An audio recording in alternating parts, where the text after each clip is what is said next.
दोस्तों मैंने पिछले लेक्चर में आपको बताया था कि किस तरीके से energy method, basically energy method होता क्या है, उसे कैसे उसका बेसिक प्रिंसिपल क्या होता है।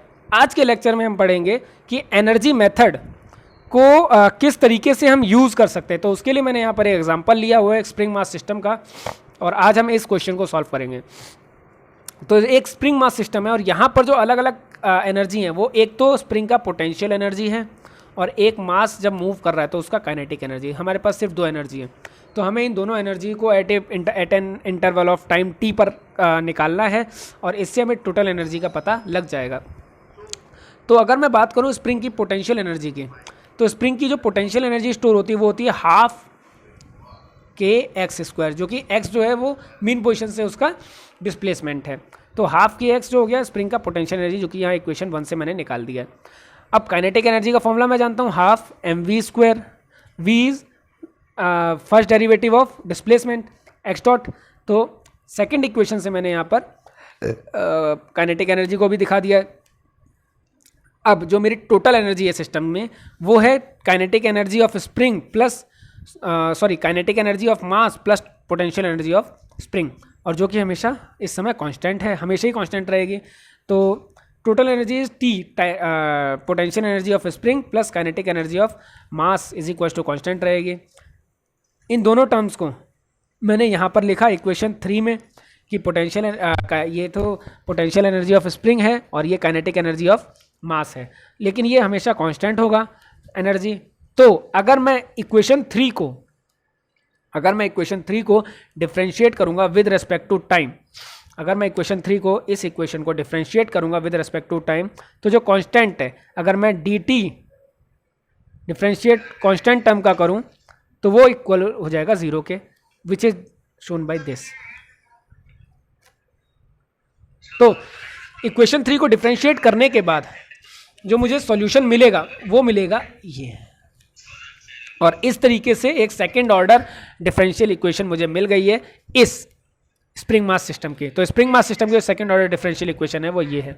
अब इसे अगर मैं रीअरेंज करूंगा मेरी स्टैंडर्ड डिफरेंशियल इक्वेशन से, इसे मैंने रीअरेंज किया इस इक्वेशन को तो मुझे ये मिला। और अगर मैं इसे कंपेयर करूंगा स्टैंडर्ड डिफरेंशियल इक्वेशन के वाइब्रेशन का स्टैंडर्ड डिफरेंशियल इक्वेशन हम पिछले लेक्चर में पढ़ चुके हैं, जो कि क्या था x double dot plus 2 into damping ratio into natural frequency into x dot plus natural frequency का स्क्वायर इंटू एक्स। तो अगर मैं इक्वेशन 4 को इक्वेशन 5 से कंपेयर करूंगा तो मुझे पता लगेगा कि जो ओमेगा स्क्वायर है वो किससे इक्वल है, के अपॉन एम के। और अगर मैं इसे फर्दर सॉल्व करूंगा तो मेरी जो नेचुरल फ्रीक्वेंसी आ जाएगी वो omega n is equal to under root k upon m. इस तरीके से मुझे पता लगा कि इस स्प्रिंग मास सिस्टम की जो नेचुरल फ्रीक्वेंसी है वो है under root k upon M. तो इस तरीके से एनर्जी मेथड का यूज करके हमने इस स्प्रिंग मास सिस्टम का डिफरेंशियल इक्वेशन निकाल के इसका नेचुरल फ्रीक्वेंसी पता किया। इसी तरीके से हम एक और सिस्टम को लेते हैं, यहां पर ये रहा ट्रांसवर्स वाइब्रेशन। तो यहां पर एक बीम है L जिसकी लेंथ L है और बीम के कैंटिलीवर बीम के एंड पर एक मास M प्लेस किया हुआ है। तो सबसे पहले इसे अगर मैं इक्विवेलेंट स्प्रिंग मास सिस्टम में दिखाना चाहूँ तो इसे मैं इक्विवेलेंट स्प्रिंग मास सिस्टम में ऐसे ड्रॉ कर सकता हूँ, जहाँ पर स्प्रिंग कांस्टेंट K है और ये जो मास जब नीचे जाएगा तो ये सिस्टम वाइब्रेट होगा। यहाँ पर भी इस मास को मैं थोड़ा नीचे डिस्प्लेसमेंट दूंगा तो ये ऐसे ही वाइब्रेट करेगा। तो इसका जो इक्विवेलेंट सिस्टम है वो ये है, लेकिन इस इक्विवेलेंट सिस्टम में मेरी K की वैल्यू क्या है, स्प्रिंग कांस्टेंट क्या है, ये नहीं पता है मुझे। तो इस क्वेश्चन में हमारा जो मेन फोकस रहेगा वो बीम के जो स्टिफनेस वैल्यू है उस पर रहेगा। तो बीम की जो स्टिफनेस वैल्यू है वो हम सोम से पता लगा सकते हैं। सोम में स्टिफनेस ऑफ बीम हम पढ़े होंगे, तो वहाँ से ये जो फॉर्मूला है ये सोम से आप पता लगा सकते हैं 3 into EI upon L cube. तो सबसे पहले हमने स्टिफनेस ऑफ बीम निकाला which is given by 3 into EI upon L cube. अब K की वैल्यू मुझे मिल गई है, तो यहाँ पर भी एनर्जी कौन कौन सी स्टैब्लिश कर रही है। जब मेरा मास वाइब्रेट कर रहा होगा तो मास में वेलोसिटी होगा, मास में वेलोसिटी होगा तो मास में काइनेटिक एनर्जी होगा। तो सबसे पहले एनर्जी तो हो गया काइनेटिक एनर्जी ऑफ मास। अब अगर kinetic energy of mass store कहाँ पर हो रहा है, बार बार अगर वाइब्रेशन हो रहा है तो ये जो मास की काइनेटिक एनर्जी है ये कहीं पर स्टोर भी हो रही होगी, और वो हो रही है इस बीम में बीम में किस फॉर्म में स्टोर हो रही होगी, बीम की पोटेंशियल एनर्जी की फॉर्म में। तो यहाँ पर भी मेरे पास दो अलग अलग एनर्जीज हैं। सबसे पहली एनर्जी जो है वो मास की काइनेटिक एनर्जी है और दूसरी एनर्जी जो है वो बीम की पोटेंशियल एनर्जी है। अब क्योंकि मेरी टोटल एनर्जी जो है वो ऑलवेज कंजर्व्ड रहती है, तो मैं एक एक करके इन दोनों का पता करता हूँ। सबसे पहला काम मैं करता हूँ कि काइनेटिक एनर्जी ऑफ मास क्या निकालते हैं। तो मास की जो काइनेटिक एनर्जी है, अगेन मास की जो काइनेटिक एनर्जी है वो half m x dot square हो गया। ठीक है, ये मास की काइनेटिक एनर्जी हो गई। और स्प्रिंग की पोटेंशियल एनर्जी क्या होती है, हाफ के एक्स स्क्वायर, क्योंकि एक्स जो है मैं यहाँ से जो डिस्प्लेसमेंट दिया था वो है। तो अब इस के की वैल्यू स्प्रिंग स्टिफनेस जो है वो ये है, इस के की वैल्यू को यहाँ रखेंगे। तो जो मेरा स्टैंडर्ड डिफरेंशियल सॉल्व करके जो तरीका आएगा वो एग्जैक्टली सेम इस क्वेश्चन की तरह आएगा, और जो मेरा फाइनल डिफरेंशियल इक्वेशन आएगा वो ये आएगा, ये वाला इक्वेशन।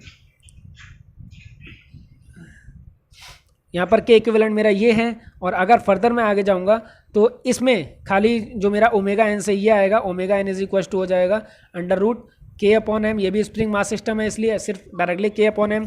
के की वैल्यू ये है, एम की वैल्यू एम है। तो इस तरीके से जो मेरा फाइनल सॉल्यूशन आ गया वो under root 3EI upon L cube M आ गया। तो एनर्जी मेथड से हमने इस क्वेश्चन को भी सॉल्व किया। अब आते हैं रोटेशनल सिस्टम पे। यहाँ पर एक पुली है। इस क्वेश्चन में मैंने एक पुली लटकाई हुई है, पुली से एक एंड पर एक स्प्रिंग जिसका स्प्रिंग कांस्टेंट के है वो अटैच्ड है और दूसरे एंड पर एक मास लटक रहा है। अब अगर मैंने इस मास को एक एक्स डिस्प्लेसमेंट दिया तो स्प्रिंग में भी एक्स जो एक्सपेंशन होगा वो एक्स होगा और जो पुली भी घूमेगी वो एक्स अमाउंट से ही घूमेगी। ठीक है, लेकिन अगर मैं इसे थीटा के टर्म्स में देखूं तो पुली तो एक्स डिस्प्लेसमेंट उसका पेरीफेरी घुमा है, लेकिन एंगल कितना रोटेट किया है, एंगल उसने थीटा रोटेट किया है। ठीक है, पुली ने थीटा एंगल रोटेट किया और इसका रेडियस, ये मेरी पुली है, ये पहले इस पोजीशन पे थी और अब ये थीटा एंगल रोटेट कर गई है, इसका रेडियस आर है। सो हमने पढ़ा था कि theta is equal to L upon R. L is this length of arc, so length of arc is equal to हो जाएगा आर इंटू थीटा, और here length of arc is X. So इसलिए जो मेरा एक्स हो गया वो are into theta हो गया, x is equal to r into theta. तो जो मैंने डिस्प्लेसमेंट मास को यहां पर दिया हुआ था उसे मैंने थीटा की फॉर्म में लिख लिया है। इस एक्स को मैंने थीटा की फॉर्म में लिख लिया, x is equal to r into theta, ये रहा। अब क्योंकि x is equal to r into theta होगा तो अगर मैं इसे डिफ्रेंशिएट करूंगा विद रिस्पेक्ट टू टाइम तो इधर आ जाएगा वेलोसिटी x डॉट और इधर आ जाएगा angular velocity theta dot.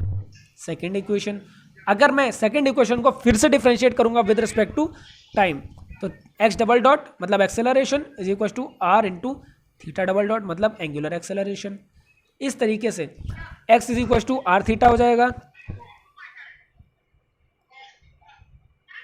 x is equal to r theta हो जाएगा, x dot is equal to r theta dot हो जाएगा और x double dot is equal to r theta double dot हो जाएगा। तो अब क्योंकि मेरा x equal to r theta है, अब मैं एक एक करके इसकी इस सिस्टम की जो मेरा यहाँ सिस्टम है इसकी एनर्जीज का पता करता हूँ।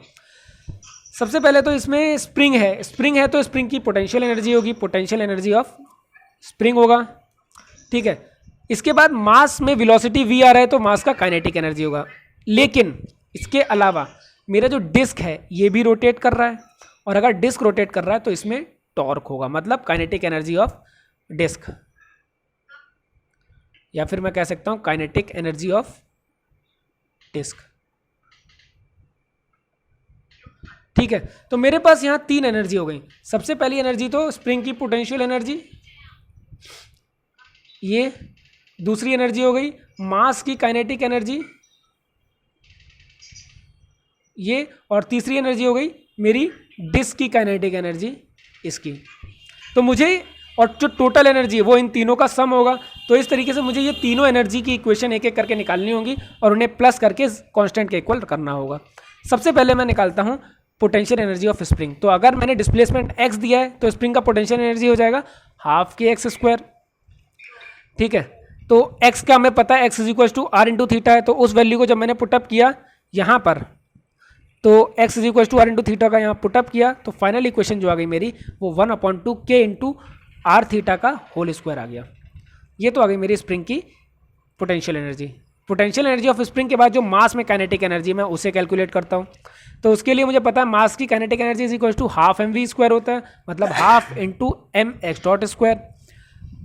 Half into m x dot square, x dot मैं पहले ही बता दी थी कि x dot is equal to r into theta dot हो जाएगा, कि angular velocity linear velocity is equal to r into angular velocity. तो एक्स डॉट की जगह मैंने ये रखा और फाइनल इक्वेशन मेरी आ गई K2 सेकेंड इक्वेशन की फॉर्म में। तो मैंने पोटेंशियल एनर्जी ऑफ स्प्रिंग निकाल लिया और काइनेटिक एनर्जी ऑफ मास निकाल लिया। इसके बाद हम बात कर रहे हैं डिस्क की काइनेटिक एनर्जी की। तो डिस्क की जो काइनेटिक एनर्जी होती है वो होती है half into I into theta dot square, मतलब mass moment of inertia of disc into angular velocity of disc का होल स्क्वायर। तो इस तरीके से मेरे पास तीन एनर्जी आ गई। एक तो पोटेंशियल एनर्जी ऑफ स्प्रिंग, फिर काइनेटिक एनर्जी ऑफ मास, फिर काइनेटिक एनर्जी ऑफ डिस्क जो कि है कांस्टेंट। और इस चीज को मैंने यहां पर इस चीज को मैंने यहां पर लिखा हुआ है जो कि है कांस्टेंट। अब एक एक करके मैं टी K1 K2 की वैल्यू रखता हूं। टी K1 K2 की वैल्यू रखी यहां पर इक्वेशन 4 में, तो इक्वेशन 4 मिलेगी मुझे। और जब मैं इक्वेशन 4 को डिफरेंशिएट करूंगा विद रिस्पेक्ट टू टाइम और इसे 0 के इक्वल इक्वेट करूंगा, जब इस इक्वेशन को डिफरेंशिएट करूंगा विद रिस्पेक्ट टू टाइम और इसे 0 के इक्वल इक्वेट करूंगा, तो मुझे मिलेगी ये इक्वेशन। और इसे फर्दर सॉल्व करूंगा और रीअरेंज करूंगा तो मुझे फाइनली मिलेगी ये वाली इक्वेशन कि theta double dot into I plus M R square plus K R square theta is equal to 0। Again यहां पर भी हम देख सकते हैं कि ये सेकेंड ऑर्डर डिफरेंशियल इक्वेशन है, थीटा डबल डॉट और थीटा, जो कि वहां पर हम लीनियर टर्म्स में एक्स डबल डॉट लेते थे और एक्स लेते थे, और यहां पर एंगुलर टर्म में एंगुलर एक्सेलरेशन और एंगुलर डिस्प्लेसमेंट ले रहे हैं। तो इस तरीके से ये भी सेकंड ऑर्डर डिफरेंशियल इक्वेशन हो गई। और इसे अगर हम स्टैंडर्ड डिफरेंशियल इक्वेशन से कंपेयर करेंगे, पहले इसे रीअरेंज करेंगे तो ये टर्म इस तरीके से आ जाएगा। और अगर मैं इसे फिर से स्टैंडर्ड डिफरेंशियल इक्वेशन से कंपेयर करूंगा तो मुझे जो नेचुरल फ्रीक्वेंसी मिलेगी वो ये मिलेगी। तो इस तरीके से जो मेरी इस सिस्टम की जो नेचुरल फ्रीक्वेंसी है वो K R square upon under root K R square plus under root K R square upon I plus M R square, और जो डिस्क का मास मोमेंट ऑफ इनर्शिया होता है वो होता है half into mass of disc into radius of disc का square, half M R square. तो जो एंगुलर केसेस होते हैं उनमें जो हम डिफरेंशियल इक्वेशन निकालते हैं वो एंगल रोटेट के टर्म्स में निकालते हैं, तो हमें लीनियर टर्म को पहले एंगुलर रोटेशन के टर्म में कन्वर्ट करना होता है। इसके बाद एक लास्ट क्वेश्चन हम समझते हैं, ये बहुत कॉमन क्वेश्चन है, ये गेट में भी आया हुआ है एक बार, कि मेरा ये कोई सिलेंडर है या कोई व्हील है या कोई डिस्क है जिसको मैंने एक डिस्प्लेसमेंट x दिया है और ये रोल भी कर रहा है, मतलब ये रोल भी कर रहा है ऐसे और आगे भी जा रहा है, इसमें रोटेशन और ट्रांसलेशन मोशन दोनों हैं। तो इस तरीके से, और इससे ये एक स्प्रिंग्स के से जुड़ा हुआ है। तो इसका वाइब्रेशन अगर निकालेंगे नेचुरल फ्रीक्वेंसी तो कैसे निकालेंगे, अगेन इसे एनालाइज करते हैं। एनालिसिस में पता लगा कि क्योंकि ये डिस्क है और ये आगे इसमें ट्रांसलेशन मोशन है तो इसमें वेलोसिटी होगी तो इसकी एक काइनेटिक एनर्जी होगी। तो सबसे पहले अगर मैं इसे सिर्फ मास मान लूँ तो ये हो गया मास की काइनेटिक एनर्जी। ट्रांसलेशन मोशन के केस में अगर मैं सिर्फ इसे मास मानूँ डिस्क को तो ये होगी डिस्क की काइनेटिक एनर्जी। पहली एनर्जी मुझे मिली इस डिस्क की काइनेटिक एनर्जी मास की फॉर्म में, ट्रांसलेशन मोशन की फॉर्म में। ट्रांसलेशन मोशन के बाद इसमें रोटेशनल मोशन भी है। रोटेशनल मोशन में मतलब डिस्क रोटेट कर रहा है। डिस्क अगर रोटेट कर रहा है मेरा ऐसे, अगर ये डिस्क थीटा डिग्री से रोटेट कर रहा है तो इसमें रोटेशनल काइनेटिक एनर्जी मतलब टॉर्क होगा, तो डिस्क की एक अपनी काइनेटिक एनर्जी होगी उसकी मास मोमेंट ऑफ इनर्शिया की वजह से। ठीक है, तो पहली एनर्जी तो इसके मास की इनर्शिया की वजह से आई थी काइनेटिक एनर्जी, उसके ट्रांसलेशन मोशन की वजह से। दूसरी जो काइनेटिक एनर्जी आई ये K1 हो गया, वो इसके मास मोमेंट ऑफ इनर्शिया इसके रोटेशन की वजह से आई। तीसरी जो एनर्जी है मेरी वो स्प्रिंग की पोटेंशियल एनर्जी है, इस स्प्रिंग की पोटेंशियल एनर्जी। तो यहाँ पर भी मेरे पास तीन एनर्जी हैं, kinetic energy of mass due, kinetic energy of disc due to translation motion, kinetic energy of disc due to rotational motion और स्प्रिंग का जो है पोटेंशियल एनर्जी। तो तीनों को एक एक करके निकालते हैं और जीरो के इक्वल इक्वेट कर देंगे, सिंपल। सबसे पहले मैंने निकाला, सबसे पहले मैं फिर से यहाँ पर ये में जो मेरा डिस्क है ये पहले इस पोजीशन पे था और इसने थीटा डिग्री रोटेट किया ऐसे, और ये मेरा एक्स है, ठीक है। तो again x is equal to, इसका रेडियस आर है, x is equal to theta into r, x is equal to theta into r हो गया। तो x dot is equal to x is equal to theta into r हो गया, are into theta हो गया, ये रहा। तो एक्स डॉट हो जाएगा आर इंटू थीटा डॉट, और एक्स डबल डॉट हो जाएगा are into theta, theta double dot, जो कि हम पहले ही पढ़ चुके हैं, ठीक है। तो अब जो मेरा काइनेटिक एनर्जी है ट्रांसलेटरी मोशन की वजह से, डिस्क के ट्रांसलेटरी मोशन की वजह से जो काइनेटिक एनर्जी है वो है half into m into x dot का स्क्वायर। एक्स डॉट की वैल्यू मुझे पता है theta dot into r square, वो वैल्यू मैंने यहाँ रखी और मुझे मिल गई ये इक्वेशन। अब उसके रोटेशनल मोशन की वजह से जो उसकी काइनेटिक एनर्जी होगी वो हो जाएगी आई इंटू थीटा डॉट का स्क्वायर, ठीक है। और स्प्रिंग की जो पोटेंशियल एनर्जी होगी वो हो गई हाफ इंटू के एक्स स्क्वायर, और एक्स की जगह मैंने आर थीटा रख दिया, ठीक है। इन तीनों पी के टू के वन, इन तीनों की वैल्यू मुझे पता है कि टोटल एनर्जी जो सिस्टम की है वो कांस्टेंट है, जो मेरे सिस्टम की टोटल एनर्जी है वो कांस्टेंट है, K one plus K two plus P is equal to C. तो अब मैं अगर इस इक्वेशन में वैल्यू रख के इसे डिफरेंशिएट करूंगा विद रिस्पेक्ट टू टाइम, तो मुझे मिलेगी मेरी इक्वेशन 4 ये, और इसे आफ्टर अगेन रीअरेंज करूंगा और सॉल्व करूंगा तो मुझे मिलेगी ये वाली equation, theta double dot in bracket I plus M R square plus K R square into theta is equal to 0 ये। तो इस तरीके से मुझे ये डिफरेंशियल इक्वेशन मिल गया। वैसे फर्दर रीअरेंज करूंगा तो मुझे मिलेगी फाइनल इक्वेशन ये, और यहाँ से मुझे पता लग रहा है कि जो मेरी इस रोटेशनल सिस्टम की जो नेचुरल फ्रिक्वेंसी है वो है K R square upon under root K R square upon I plus M R square, और again mass moment of inertia जो है वो है हाफ एम आर स्क्वायर। तो यहाँ पर एम और एम दोनों सेम हैं, तो इसे फर्दर सॉल्व करूँगा तो ये मेरा आ जाएगा अंडर रूट 2 के अपॉन 3m, ये आ जाएगा मेरा फाइनल आंसर नेचुरल फ्रीक्वेंसी का। तो इस तरीके से हम किसी भी स्प्रिंग मास सिस्टम को या डिस्क स्प्रिंग सिस्टम को या किसी भी सिस्टम को डैम्प्ड अनडैम्प्ड किसी भी सिस्टम को हम एनर्जी मेथड से सॉल्व कर सकते हैं। और मेरे हिसाब से दोस्तों एनर्जी मेथड बेस्ट मेथड होता है किसी भी चीज़ को सॉल्व करने का, क्योंकि इसमें हमें सिर्फ उस सिस्टम में अलग अलग एनर्जीज़ को निकालना होता है, उसके बाद उन सबका सम करके उसे कंजर्व कर देना होता है, कांस्टेंट कर देना होता है, और डिफरेंशिएट करके उसका जीरो का इक्वल इक्वेट करके हमें सेकंड ऑर्डर डिफरेंशियल इक्वेशन मिल जाता है, और इस तरीके से हम उसका नेचुरल फ्रीक्वेंसी पता कर सकते हैं। उम्मीद करता हूँ आपको मेरे जो एनर्जी मेथड है समझ आया होगा और मेरे इस लेक्चर से कुछ फ़ायदा हुआ होगा। बाकी खुश रहिए, आबाद रहिए और देखते रहिए मेरा यूट्यूब चैनल टेकशाला। धन्यवाद।